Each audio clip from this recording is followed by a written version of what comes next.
Olá, pessoal. Tudo bem com vocês? Como estamos? Tudo certo? Preparados para mais uma aulinha? Olha, eu sei que eu judiei a aula passada, então essa eu vou tentar não me empolgar. Em teoria vai ser mais tranquilo, né? Mas aí vocês já devem estar ouvindo isso, aí você já viu o tanto de tempo que deu o vídeo. E eu não vi, né? Porque eu não sei se estou gravando agora. Mas vamos lá.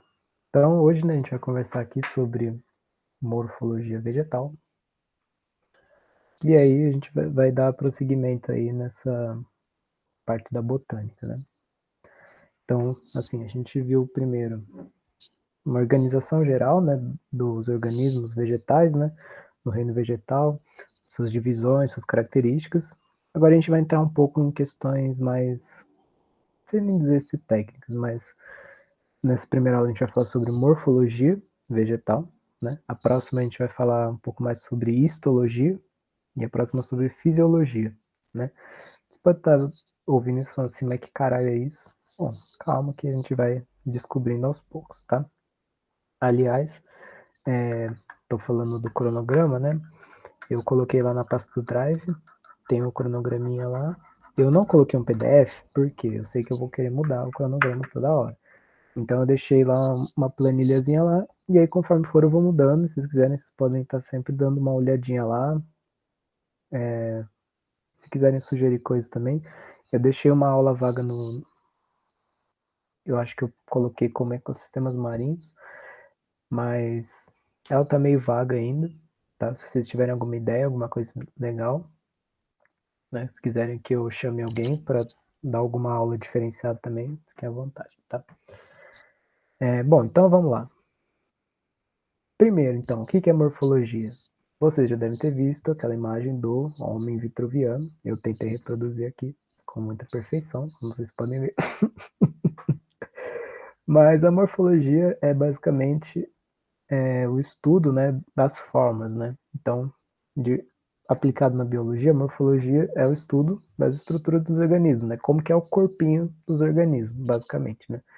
Então, isso foi uma coisa que foi muito utilizada para a classificação, né? Então, que nem, por exemplo, se você tinha lá um organismo que, sei lá, um, um peixe, assim, olha só, ele tem a mesma nadadeira, assim, eles são muito parecidos, então eles são parentes, né? Então, a organização, né, taxonomia, antigamente era feita assim, bom, bichos parecidos eram classificados juntos, né? Bichos parecidos na sua forma, né?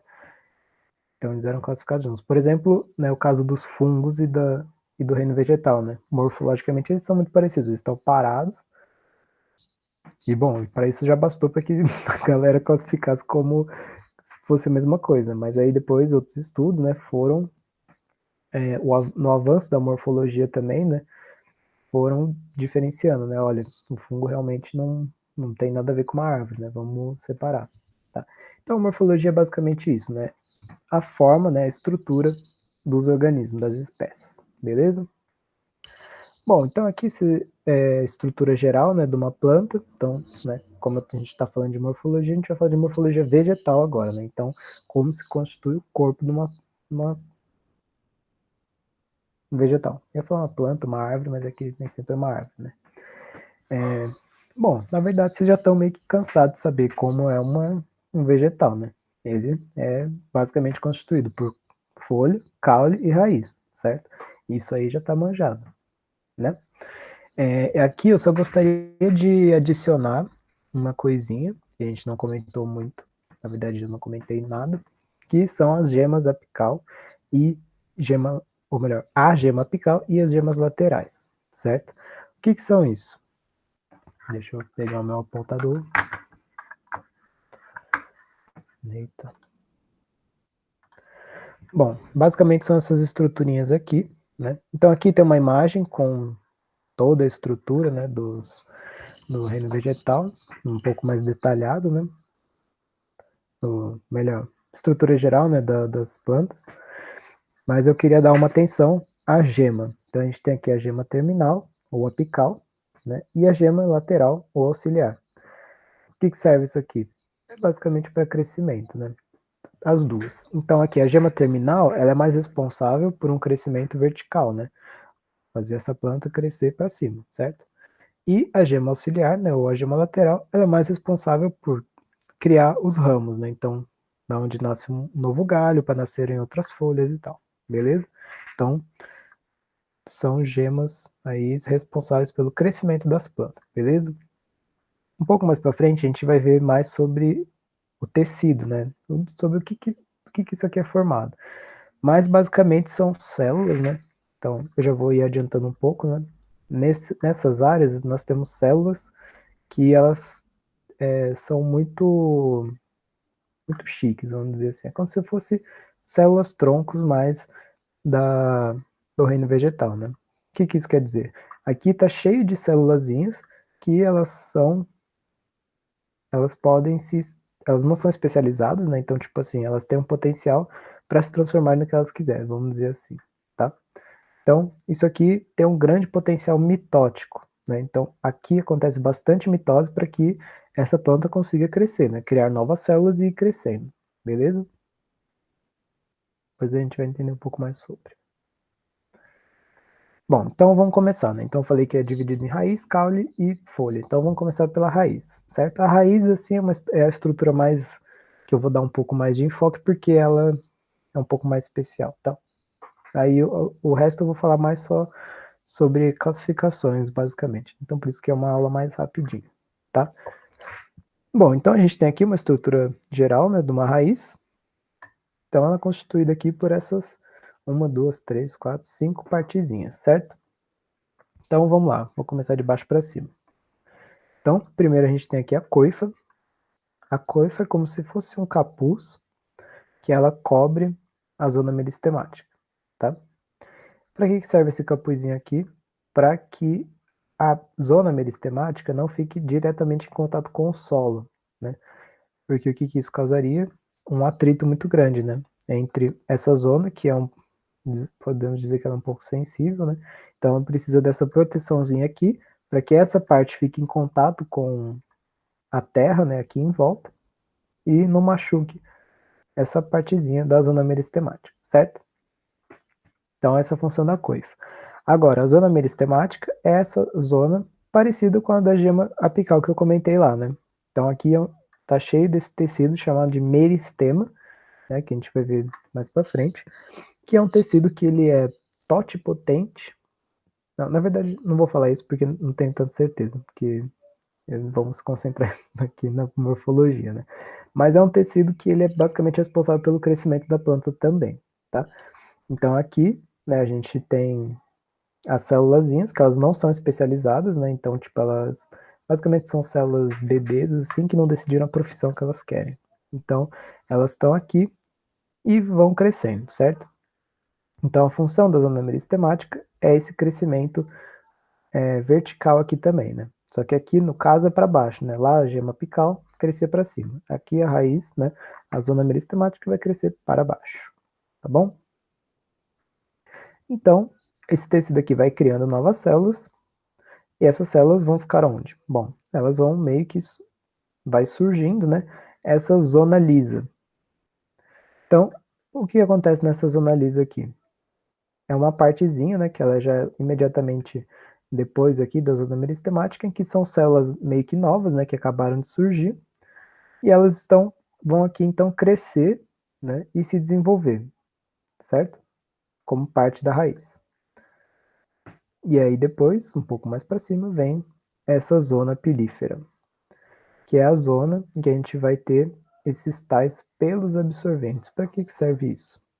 Bom, basicamente, né, o pelo absorvente é para que se tenha uma maior superfície de contato. E se tem uma maior superfície de contato, a gente tem maior absorção de nutrientes e de água também, tá? Então, se vocês repararem, aqui assim, né, até aqui mais ou menos, é parecido com... É parecido não, é meio que uma sequência, né? Então, a célula é criada aqui, aí ela fica para trás, vamos dizer assim, aí aqui ela vai crescendo, se desenvolvendo até que cria seus pelos, né, sua zona pilífera e tal, beleza? Bom, deu para sacar, né, por que que é importante essa zona pilífera aqui, né? Então, se a gente tiver aqui, se tivesse só essa parte lisa, deixa eu ver se eu consigo desenhar aqui para ajudar. Então, imagina aqui que eu tenho a parte lisa, tá? Aqui eu vou ter a entrada, né, de nutrientes e de água desse jeito, certo?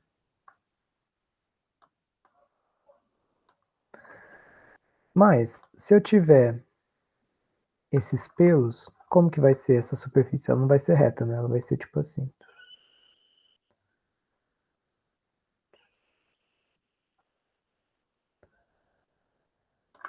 Beleza? E aí o que que vai acontecer? Os nutrientes não vão entrar só assim, né? Então vai entrar nutriente por aqui, vai entrar nutriente por aqui, vai entrar nutriente aqui.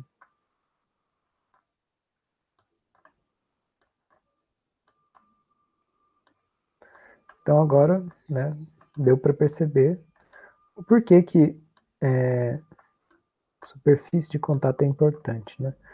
Eu acho que assim, superfície de contato é uma coisa que é muito importante para a biologia, de modo geral, né? Porque, por exemplo, a gente encontra aí esse exemplo, né, da superfície de contato aqui, nas plantas, né, na zona pilífera. Mas, por exemplo, a gente tem estruturas muito parecidas no nosso intestino, né, grosso, se não me engano. O próprio fato das hifas, né, que a gente conversou lá na parte dos fungos, em que quando você adiciona as hifas aqui, né, na verdade você também está aumentando a superfície de contato, porque é como se você estivesse criando esses pelos aqui, né. Mas, enfim, zona de superfície de contato é extremamente importante, tá? Eu acho que até os pulmões, né, quando a gente estuda assim, a evolução do pulmão, né, desde o anfíbio, do réptil até o mamífero, assim, nas aves, você percebe que os pulmões vão aumentando sua superfície de contato também para que seja mais eficiente as suas trocas gasosas, né? Então, superfície de contato é importante por conta disso, beleza? Bom, por fim, então aqui a gente tem essa tal de zona suberosa, que, né, tem as ramificações e subramificações. Então é aqui que vai surgir as raízes secundárias, beleza? Então aqui eu tenho uma raiz principal, que ela vai ter essa estrutura aqui, e aí vai surgir as raízes secundárias, que vão saindo dessa zona suberosa. E aí, claro, também essas raízes secundárias, elas também vão contribuir nessa história de superfície de contato, beleza? Bom, eu esqueci de avisar que essa parte, né, de morfologia, assim, ela é um pouco chatinha porque, assim, vão ter inúmeros novos, né? Então, a galera da biologia curte, assim, muito dar nome às coisas. Então, tudo tem nome. Tem meio que um porquê, né? Claro, porque, por exemplo, imagina que o cara tá lá estudando uma raiz e aí ele quer se referir a essa parte aqui.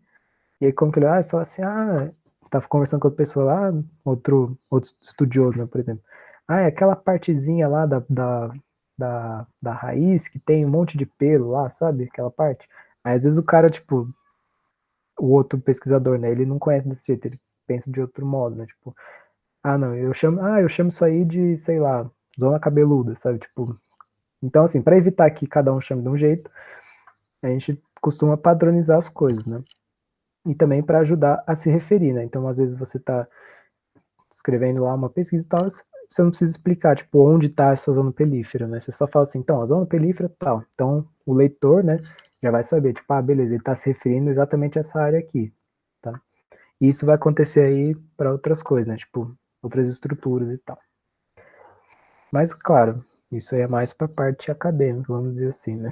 Para o vestibular é meio encheção de saco, mas é legal que vocês tenham pelo menos essa imagem aqui na mente, né? Que aí você já, às vezes você não decora o nome, mas você sabe que o que, que acontece em cada quadrante, vamos dizer assim, beleza? Bom, então agora vamos entrar um pouco nas classificações, né? Sobre isso aí. Eu adiantei um pouco, né, na aula passada, então vou passar meio rapidinho, tá? Isso aqui é só para a gente formalizar e deixar escrito. Então a gente tem aqui tipos de raiz, né? Então o primeiro tipo de raiz que a gente tem são as raízes aquáticas, né? Então a raiz aquática, bom, é a raiz que se desenvolve embaixo d'água, certo?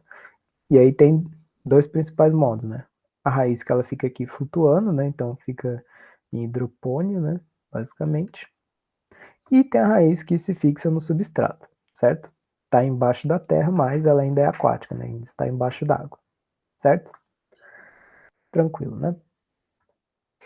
Bom, o segundo tipo de raiz que a gente tem são as raízes aéreas, né? Então, o que quer dizer? São raízes que estão expostas ao ar, tá? E aí, dentro da raiz aérea, nós temos vários outros tipos de raiz, né? Então, no fim, vocês podem tentar montar, né? Eu posso ajudar também, a gente montar um esquema para deixar isso visual, né? Então, a gente tentem montar um quadro fazendo essas classificações, né? Então, tipo, por exemplo, tipos de raiz. Então, a gente tem a raiz aquática, a aérea e a subterrânea. Aí, dentro da aquática, a gente tem tal e tal. Dentro da aérea, a gente tem tal, tal, tal, tal, tá? Então, eu acho que se vocês conseguirem fazer isso, vai ser bem legal. Eu não fiz justamente para que vocês possam fazer e não só copiar, tá? Bom, então vamos lá. A gente tem aqui tipos de raiz aérea. A primeira raiz é a raiz escora, ou de suporte. O que isso quer dizer? São raízes que elas saem aqui do caule para ajudar na fixação desse organismo, né? Isso aqui acontece bastante no milho e na cana-de-açúcar, né? Que eles acabam tendo um grande desenvolvimento vertical, né? E às vezes a raiz subterrânea só não consegue segurar ela. Então, para ajudar a manter esse organismo de pé, tem essas raizezinhas aqui saindo, beleza? Para fazer tipo um tripé, vamos dizer assim, e manter o organismo de pé, beleza? Bom, outro tipo de raiz é a raiz sugadora, que é aquela, né, que penetra no tronco de uma árvore, uma hospedeira, e aí absorve os nutrientes que estão dentro dela, certo? Então aqui a gente tem dois tipos de parasitas, né? Então esse tipo de raiz é uma raiz parasita, né? São plantas que são parasitas que têm esse tipo de raiz, beleza?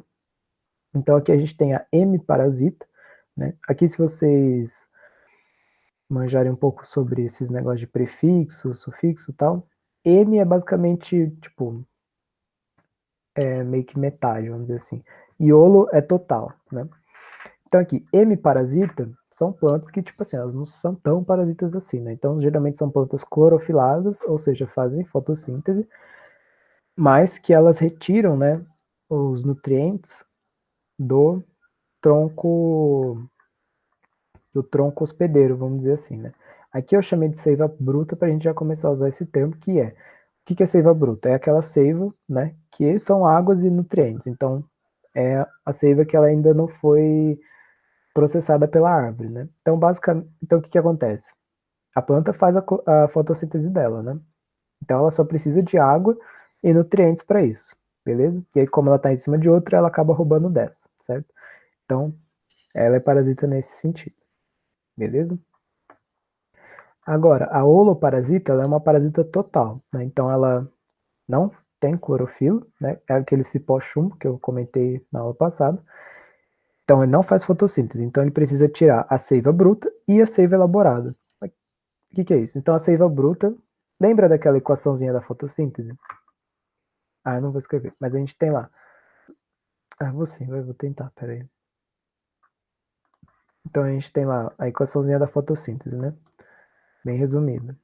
H2O mais CO2 resulta em O2 mais glicose, tá? Então, o que acontece? A seiva bruta é essa parte aqui, tá? Que é a água. O gás carbônico não, porque ele é absorvido nas folhas, né? Depois a gente vai falar sobre isso. Na verdade, acho que eu já falei. Mas lembrando também, né, que para a fotossíntese funcionar, precisa de metais, precisa de outras coisas, né? Nutrientes, ou melhor dizendo, tá? Então, a seiva bruta é essa água e minerais, né? E essa partezinha aqui, o O2, na verdade, ele é liberado para a atmosfera, né? Então, o que fica na... Então, na verdade, deixa eu até apagar isso aqui.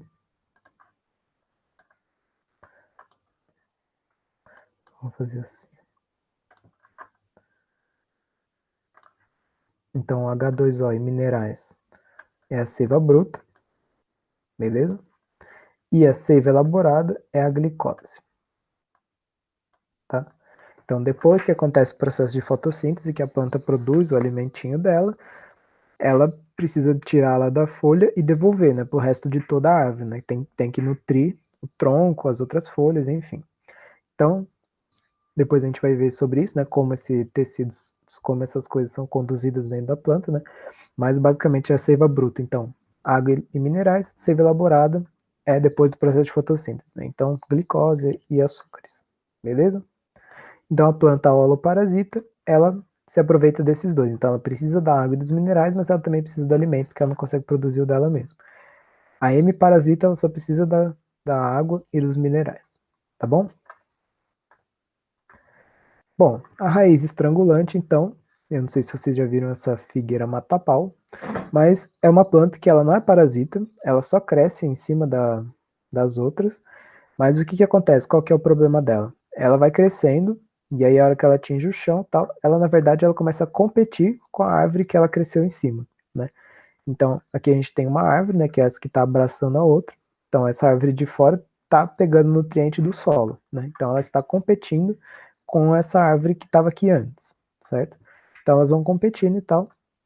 E aí chega um momento que tá vendo que essa planta aqui, né, a de fora, ela vai cobrindo a que tá de dentro.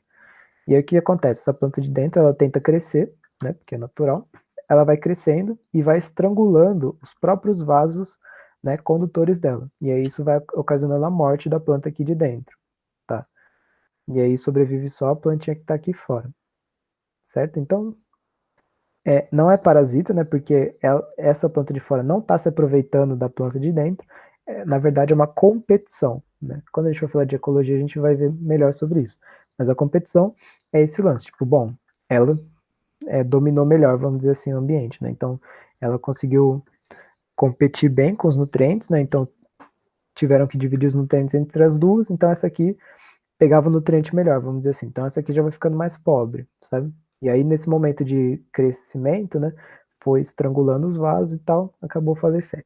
Beleza? Então é um caso de competição, não de parasitismo, como no exemplo passado.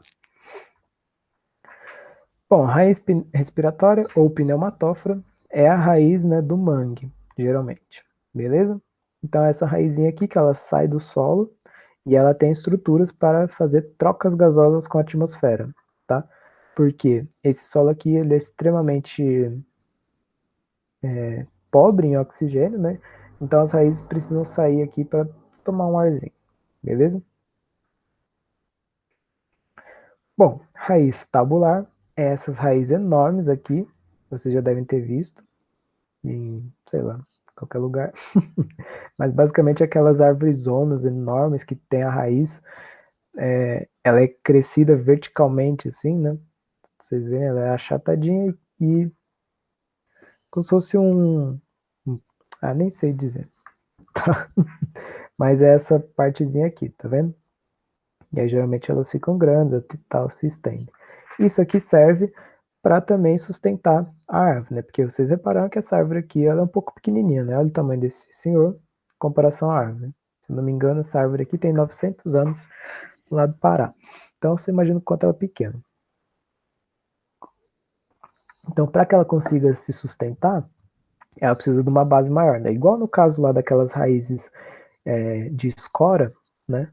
Que a gente tinha a raizinha para ajudar a manter a planta de pé. Aqui a gente tem essa raiz tabular que ela tem basicamente a mesma função, só que ela é um pouco mais diferenciada, né? Ela tem essa estrutura assim, achatada lateralmente e tal, beleza? Mas também serve para dar uma base melhor para a árvore conseguir se manter em pé. Bom, raiz grampiforme, essa raizinha aderente aqui, né, que geralmente tem plantas epífitas, né, que o que acontece? Essa, essa planta, né, ela tem essas raízes, é chamado de grampiforme porque na raiz existem estruturas em formato de um grampo, que é justamente para ajudar a fixar essa planta em qualquer substrato não, mas em substrato, né? Então, se a planta vai crescer numa parede, se vai crescer numa pedra, se vai crescer numa árvore, esses grampinhos são responsáveis por grudar essa planta, né? Nesse substrato que ela está se hospedando, beleza?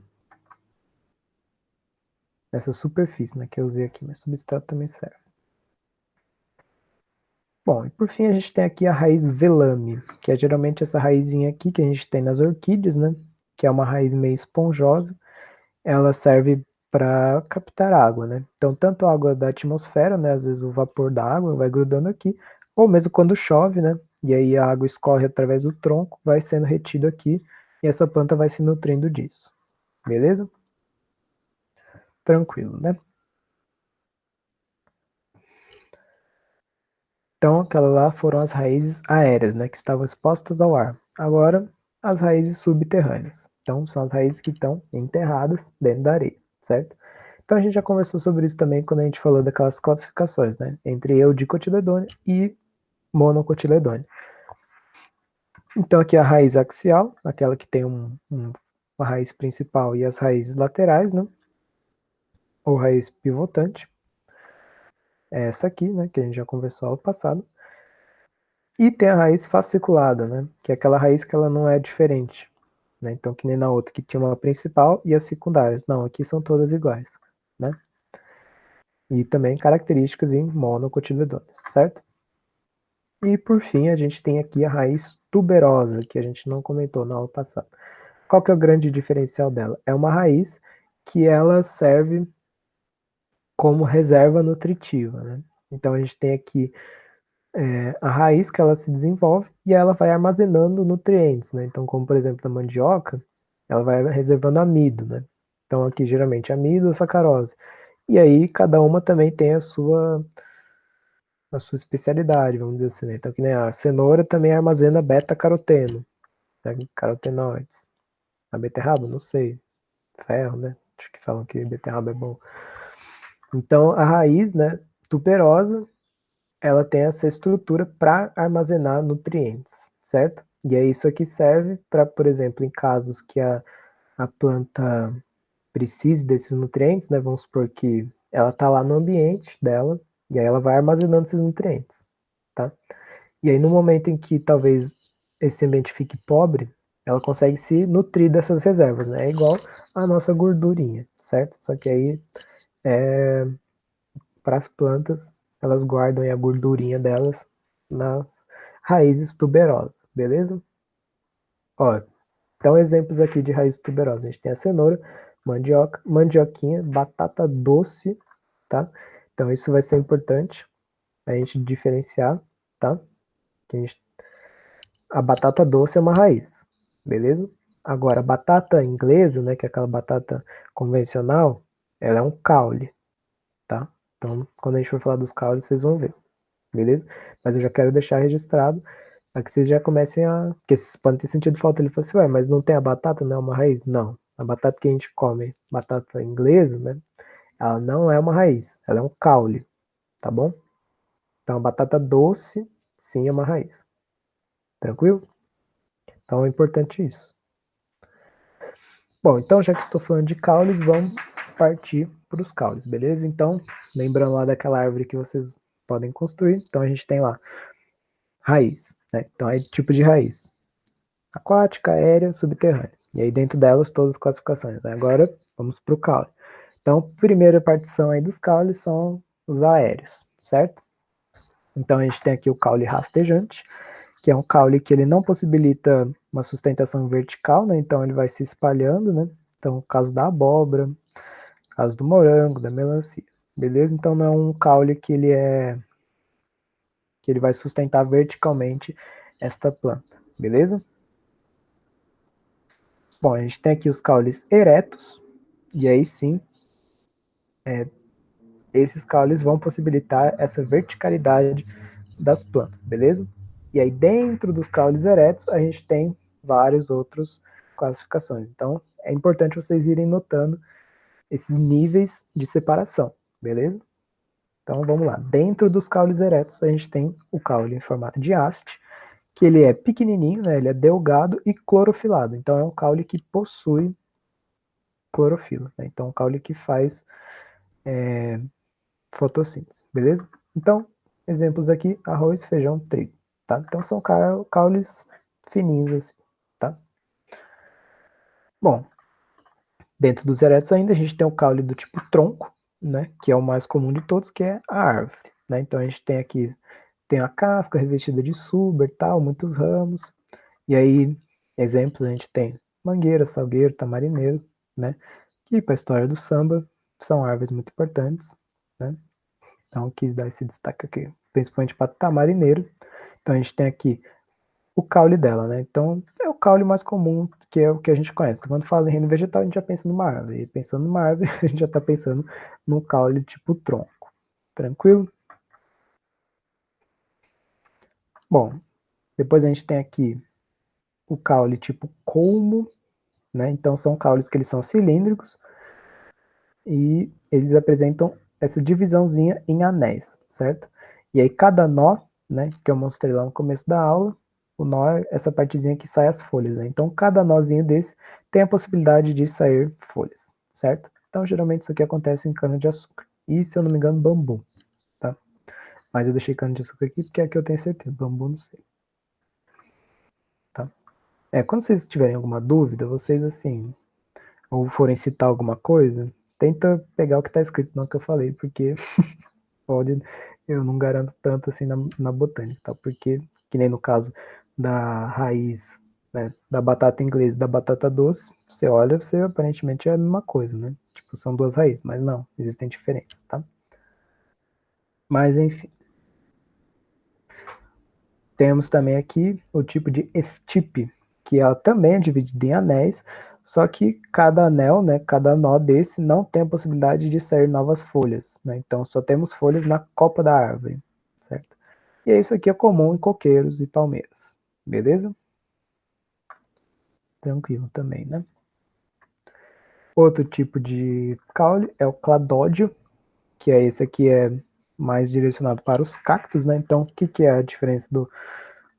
Então, cladódio é basicamente caule de cacto, né? Então, a gente tem aqui água armazenada, né?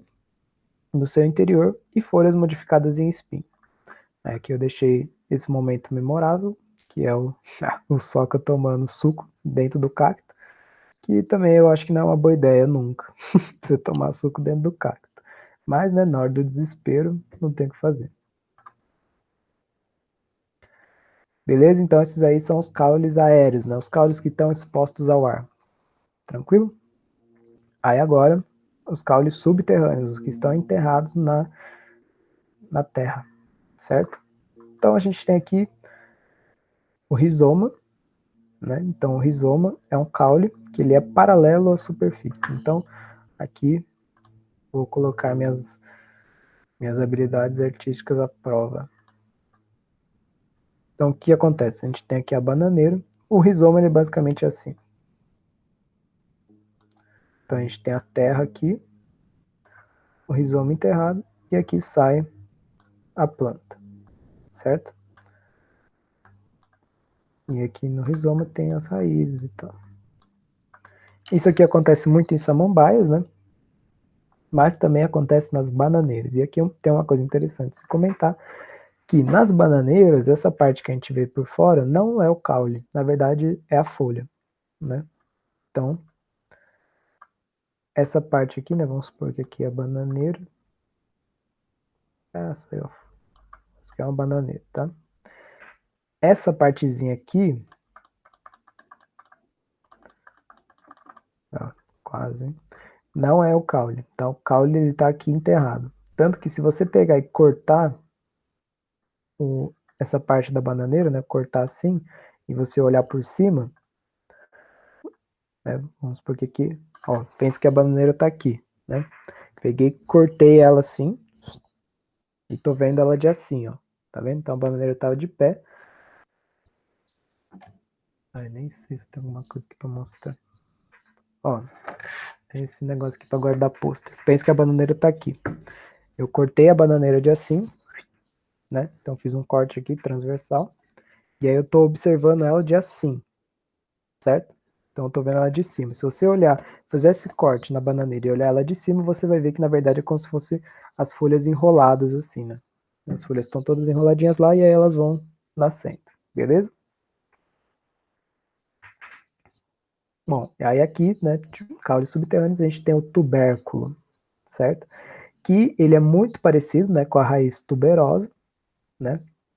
Mas esse tipo de planta não armazena, né, as suas reservas nutritivas na raiz, e sim no caule, que é o caso da batata que é comum, né, batata inglesa, certo? Então aqui a gente tem, ai, perdi o mouse. Então aqui a gente tem o, é o caulezinho, e aí do caule sai a raiz e sai as folhas, certo? Tanto que se você pegar uma batata, se você deixar ela um tempo lá, você vai ver que a partir dela assim vai nascendo uns brotinhos, né? Então aquilo lá são as gemas que eu comentei lá no começo, né? São as gemas laterais que são responsáveis por esse florescimento, né? Dos, dos ramos, né? Dessa batata, beleza? Então essa é a grande diferença entre a, a raiz e o caule, né? Então aqui nesse caule nesse tubérculo, né, o caule tipo tubérculo, você tem a presença de gemas laterais, certo? E aí no caso das raízes tuberosas não, porque é uma raiz, beleza? Mas as duas são reservas nutritivas. E por fim a gente tem aqui esse tipo bulbo, que é um caule subterrâneo dilatado, e a informação que eu tive assim que é que ele é bem diversificado, né? Então um exemplo bem comum é a cebola e o alho. Então aquela parte que a gente come, né, é essa parte do caule, né? E aí basicamente, pelo que eu entendi, são caules diversificados, né? Não tem assim um padrão muito grande, né? Tanto que a cebola e o alho são bem diferentes, mas você nota que eles têm uma estrutura um tanto quanto parecida, né? Beleza? Então esses aí foram os caules. E agora, por fim, vamos para as folhas, né? As folhas também a gente já veio comentando ao longo do tempo, né? Eu só vou fazer esse panorama rapidinho aí. Então, lembrando, a gente tem as folhas aciculadas, que são essas folhas em formato de espinho, né? Comumente encontrada em pinheiros, né? Então, bastante encontrado nas gimnospermas, certo? Então esse é o primeiro tipo de folha. O segundo tipo que a gente tem é aquela paralelinírvia, que ela tem as nervuras, né, paralelas à folha, né? Então são todas uma paralela à outra, e aí geralmente é uma folha mais estreita. Temos as folhas reticulinírveas, né? Então é uma folha mais em rede, né? Então tem um principal, e aí tem os ramozinhos aqui, né? É reticulado. E aí geralmente são plantas, são folhas mais largas e tal, beleza? Aí aqui, na verdade não comentei.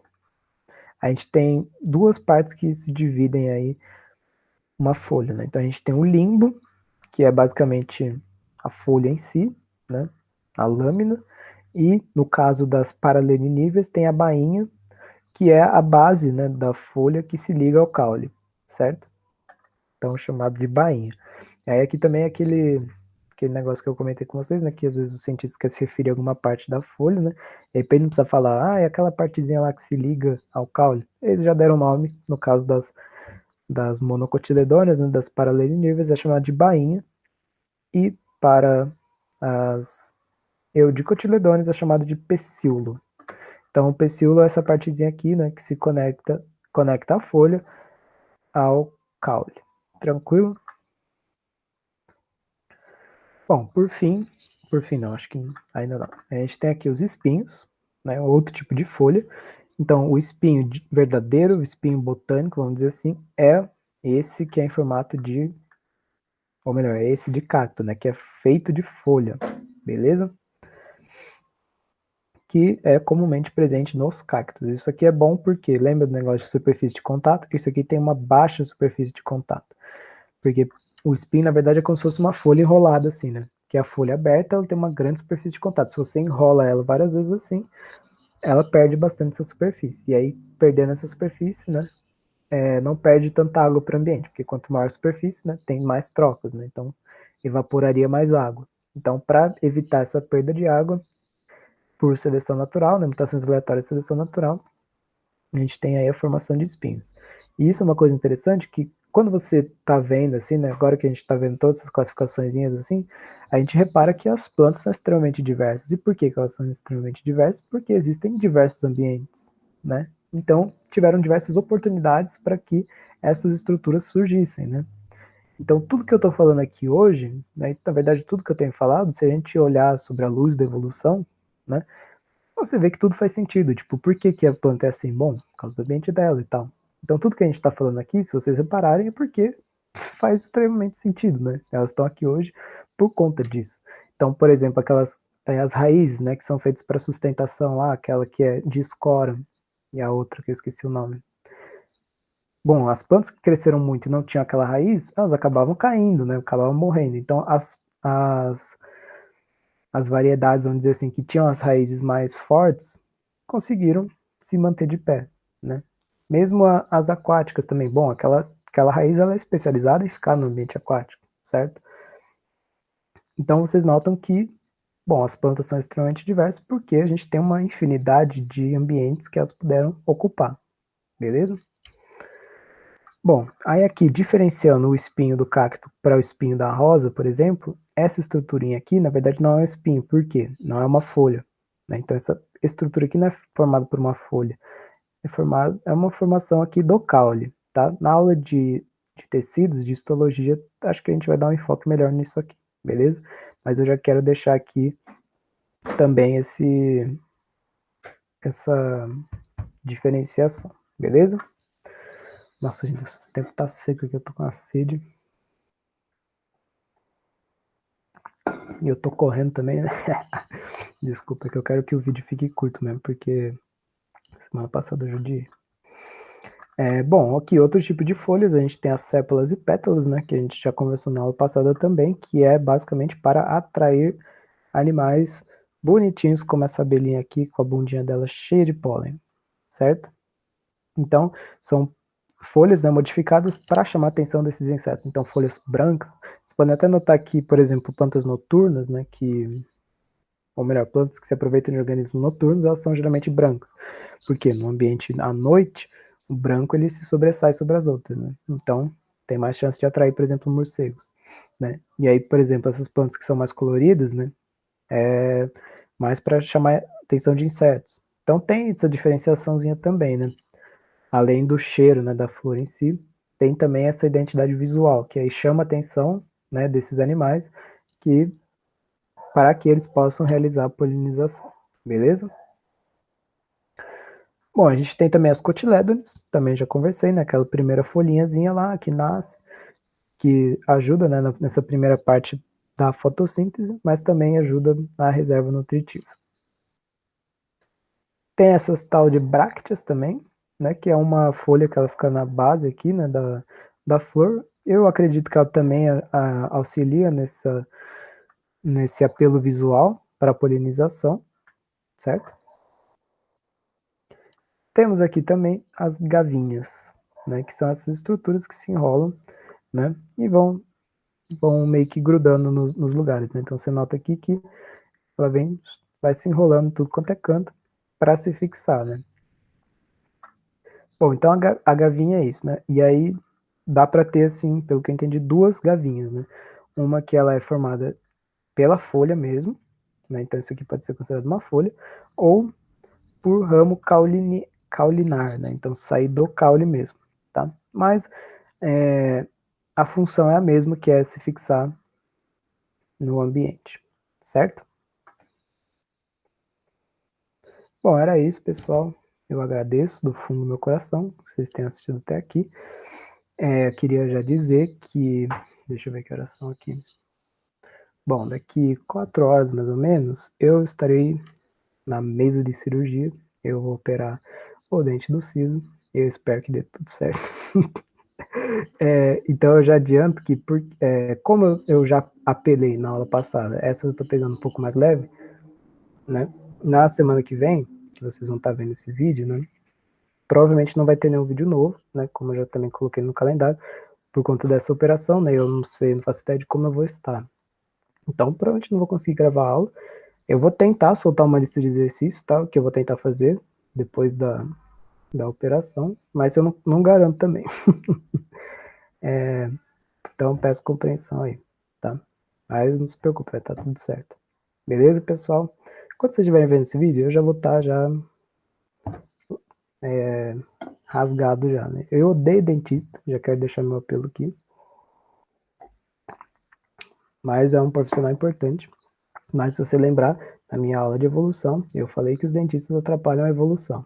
E aí, na verdade, não sei se eu disse isso, mas pelo menos isso está gravado no Boteco do Léo. Se você não tiver nada para assistir na semana que vem, você sentir falta de mim, você pode entrar no meu canal aqui, vai ter lá o Boteco do Léo, e aí você assiste sobre a evolução humana. E lá eu comento por que os dentistas atrapalham a evolução, e eu vou estar atrapalhando a evolução também, porque eu vou tirar o meu dente do siso, tá?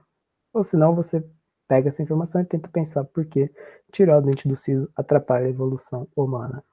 Beleza, pessoal? É bobajada, né, que eu tô falando aqui. É que, na verdade, eu tô bem nervoso, mas vai dar bom.